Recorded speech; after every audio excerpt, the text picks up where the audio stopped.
Welcome to this video. Today we are going to look at a case law.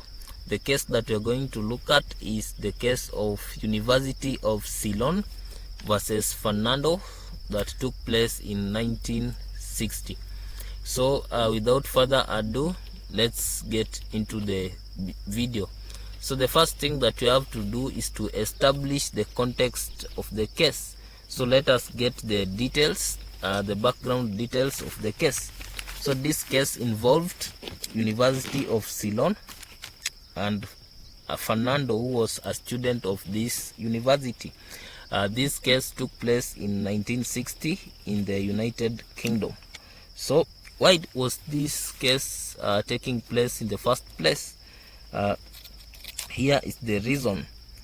Did the hearing keep principles of natural justice, though cross-examination of witnesses was not done? Let us now understand other key details of the case. So let's now go deeper into the case. So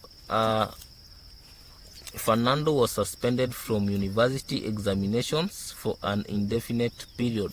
So as a disciplinary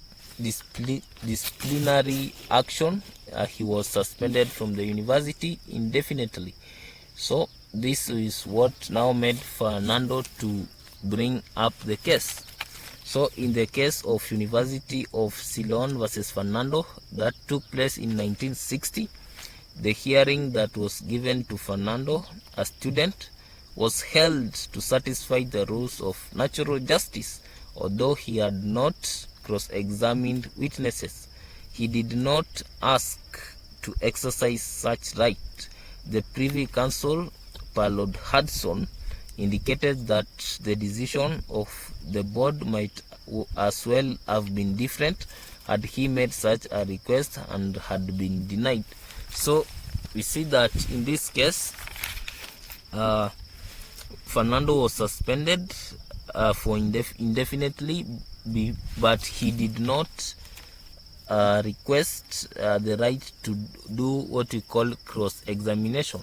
So it was his failure to act, to demand the rights that he was entitled to or is entitled to under the principles of natural justice.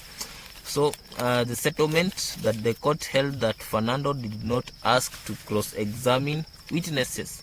He did not ask to exercise the right of this of cross-examination. The decision might have been different had he asked to exercise the right and was denied.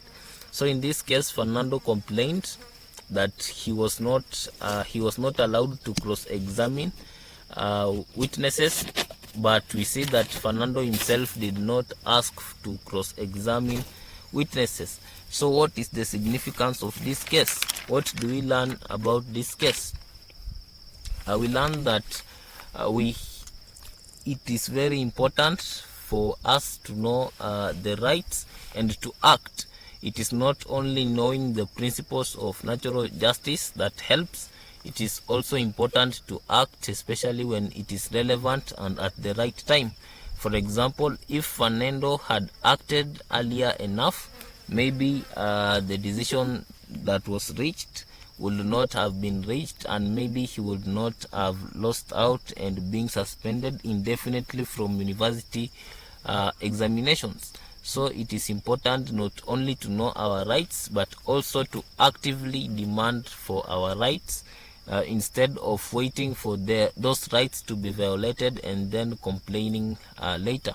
So it is very significant in that in natural justice, we have to act and also demand this from public bodies, so that we don't wait until it is too late and then we start claiming that principles of natural justice were not adhered to.